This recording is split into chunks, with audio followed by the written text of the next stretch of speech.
माता स्कंद माता कथा. नवरात्रीचा 5वा दिवस. स्कंद माता देवीच्या उपासनेचा दिवस आहे. स्कंद माता आपल्या भक्तांच्या सगळ्या इच्छा पूर्ण करते. स्कंदकुमार अर्थात कार्तिकेयाची माता म्हणून स्कंद माता. या देवीच्या मांडीवर एक लहान बाळ आहे, ते कार्तिकेय आहे. या देवीला 4 भुजा आहेत. स्कंद माताच्या मागच्या हातात 2 कमळ आहेत. तिच्या उजव्या हातात स्कंद आहे.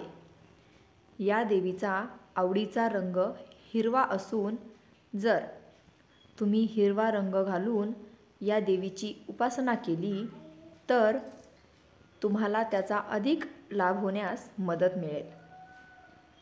ज्यांना अपत्य हवे असेल त्यांनी माता स्कंद मातेची पूजा मनोभावे करायला हवी.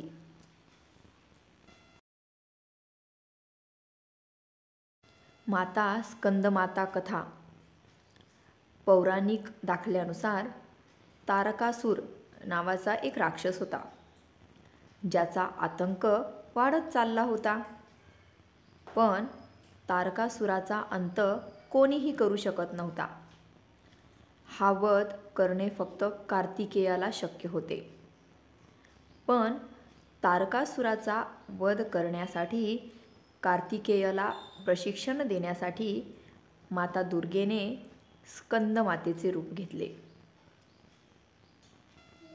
धन्यवाद. तसेच आपल्या मराठी गोष्टींचे पुस्तक या यूट्यूब चॅनलवरील मराठी बोधकथा तसेच देवांच्या गोष्टी तुम्हाला आवडत असतील तर आपल्या चॅनलला लाईक, शेअर, सबस्क्राईब जरूर करा. तसेच कमेंट करायला देखील विसरू नका. मनापासून खूप खूप धन्यवाद. जय माता दी.